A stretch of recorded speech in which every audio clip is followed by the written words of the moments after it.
A scorching June sun beats down on a group of excited men near a village in the southeast Indian state of Andhra Pradesh. They're watching a backhoe as its metal teeth claw away at a sand dune. But as the hours pass, the search yields nothing.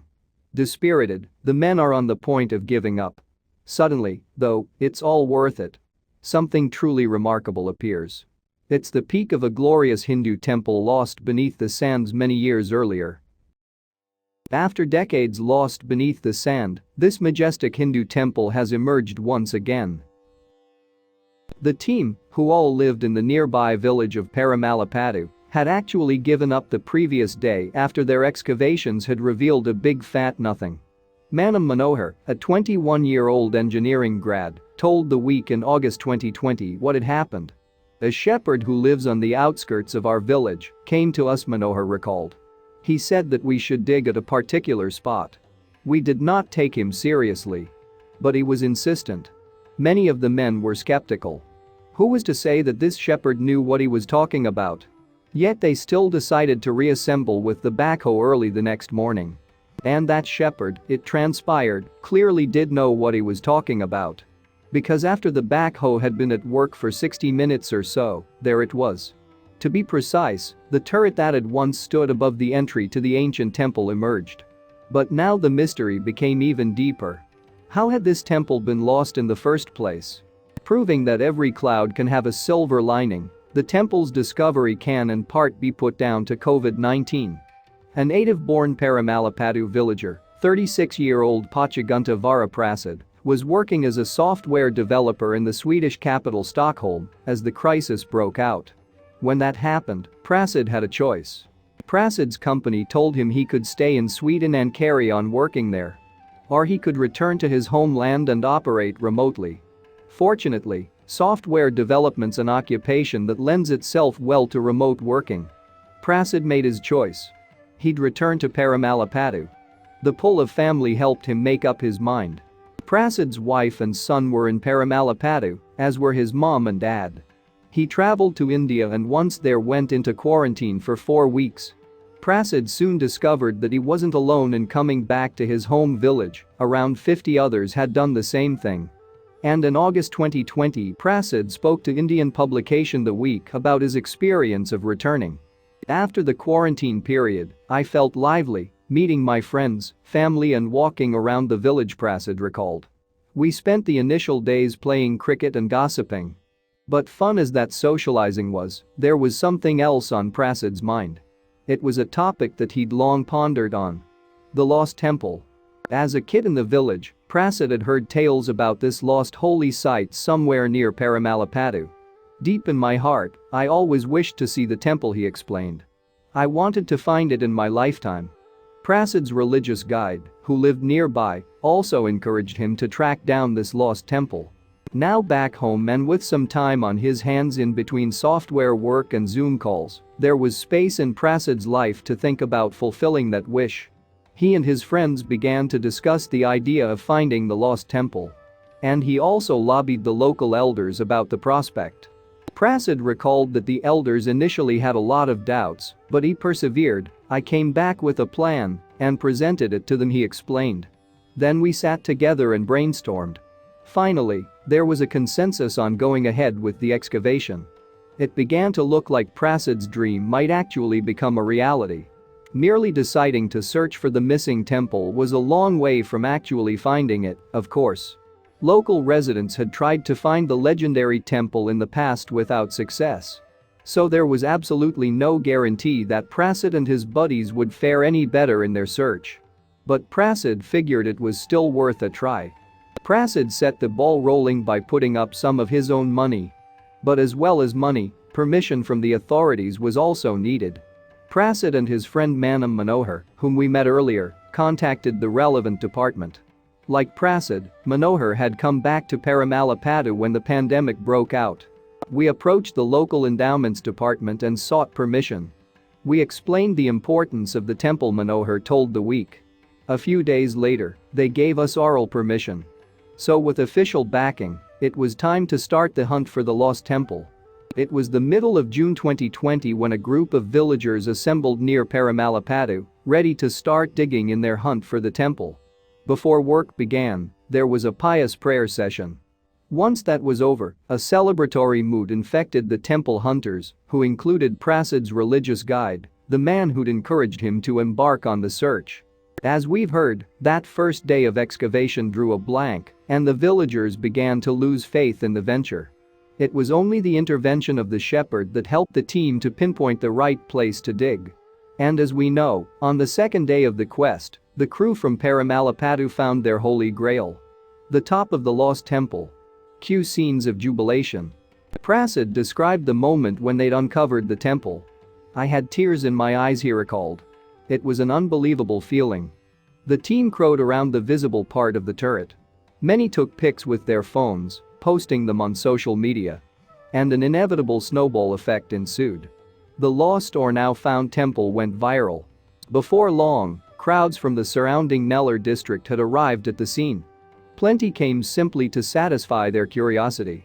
Some were there to say prayers, turning their journeys into something akin to religious pilgrimages. Representatives from the local authorities also arrived. And there was a distinct fear now that things were getting just a little bit out of control. One of the government representatives who arrived, an official called Geetha Vani, took a stern view of the increasingly tumultuous proceedings. "The area has been designated as a containment zone, and such crowds cannot be allowed during a pandemic," he told The Week. "We held discussions with the villagers and immediately stopped the activity." Speaking with the instantly recognizable tone of government officialdom around the world, Vani continued, "We barricaded the site and secured the place so that it does not turn into a picnic spot. It is dangerous for people to go inside the structure as it can collapse anytime. We have to ascertain the facts related to this temple. We have written to the collector and endowments department." So the temple had been uncovered by the Paramalapadu villagers, led by Prasad, who'd even been prepared to put his hand in his own pocket to fund the venture. That was good news, obviously. But it does raise some puzzling questions. Such as, how do you lose an entire temple? It's not as if Hindu temples aren't important to local people. The last census in 2011 in Nellore district, where the lost temple lies, showed that something approaching 90% of the population were adherents of the Hindu religion. So it seems likely that there's no shortage of people who'd have had a keen interest in not allowing a temple to simply vanish under the dunes. And the Sripati Sriramulu Nellore district, to give it its full and somewhat extravagant name, is a place with plenty of temples. These sites are much revered by the local population. It's easy to see why as well. The devotion of many Hindus is enough to make the temples special places within the community. Then there's the stunning architecture that elevates many of them. Perhaps Nellore's most famous temple is Talpagiri Ranganatha Swami, which dates back to the 7th or 8th century. The Pallava dynasty that ruled over southern India for some 600 years from the 6th century onwards built the original structure. Like the village of Paramalapadu and our lost temple, it lies close to the river Penna. The Ranganatha Swami temple is in the city of Nellore, the region's principal metropolis.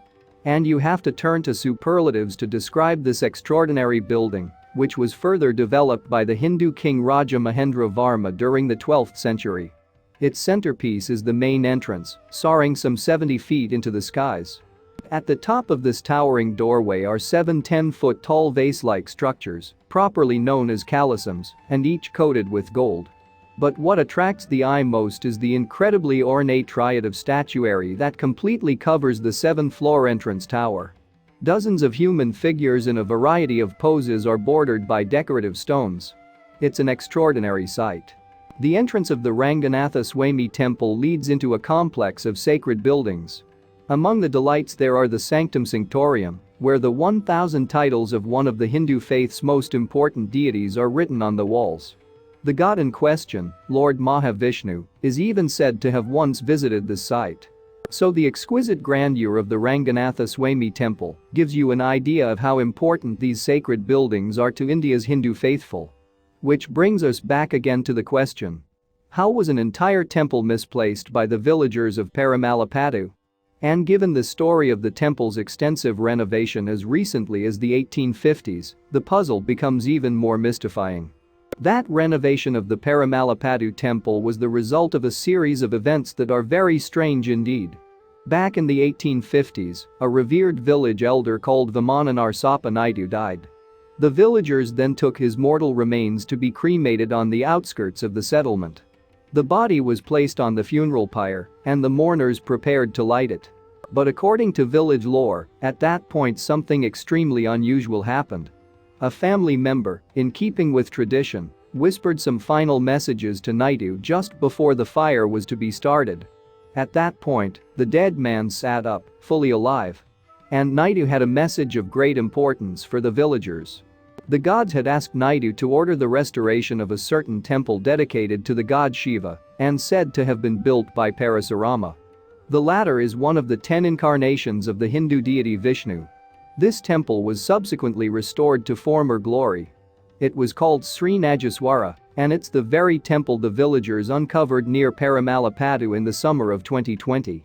The Week quotes a guidebook published in 1961 and held in the Andhra Pradesh State Archaeology Archives. It states, Naidu restored the temple, dug a Kanaru pond, and reared a tamarind grove with his property. The temple is in the shape of a tower. A Hindu deity named Nandishwara is installed in front of this temple. So that's the story of the temple up to around 60 years ago. But the tale obviously lacks a crucial element. After the site had been revived in the 19th century, how was it later lost during the 20th? To explain that, it seems we have to turn to the river Penna, the course of which runs near the site of the Sri Nageswara temple. The story goes that a flood half a century ago was so severe that it actually altered the route taken by the river Penna.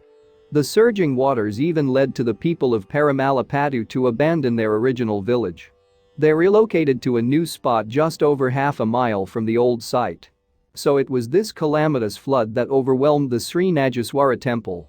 The site was buried beneath the sands in the process, with debris from the overflowing river Penna scattered across the surrounding lands. After that, over the decades the villagers had forgotten where precisely their revered temple had been located. To date, excavations have still only partially revealed the splendors of the Sri Nageswara temple. Around 25% of the structure has been uncovered, including the turret and the main walls. Those sections are mounted with statues of Hindu deities. But experts at the Andhra Pradesh State Archaeology and Museums Bureau had no prior knowledge that the temple lay hidden under the dunes by the river Penna. So they're now in the process of researching the details of the temple's origins. Speaking to The Week, its Deputy Chief O. Ramasubba Reddy outlined what's known and unknown about the temple. Only lime mortar, wood and bricks were used, Reddy explained. This structure doesn't seem to have the influence of the Pallava Chola style of architecture, which is found in other temples in this region. It's difficult to tell the age of the temple till we have a closer look at the inscriptions. So there's much still to be learned about this long-lost temple. In the meantime, the villagers of Paramalapadu have taken it upon themselves to guard the site of the newly emerged temple. Pachagunta Vara Prasad, the guy who returned to his village, has every reason to be proud of his efforts to locate the site. And there's one final twist to the story. You'll remember Vimana Naidu, the temple's 19th century restorer. Well, it turns out that a descendant of his, Vimana Dasaradha Rama Naidu, actually lives near Prasad. Now in his 70s, Dasaradha told The Week, "My grandparents told us stories about the temple and the village when it was situated on the riverbank. All I want to do is go inside the temple and spend time there." Thanks for watching, and don't forget to like and subscribe.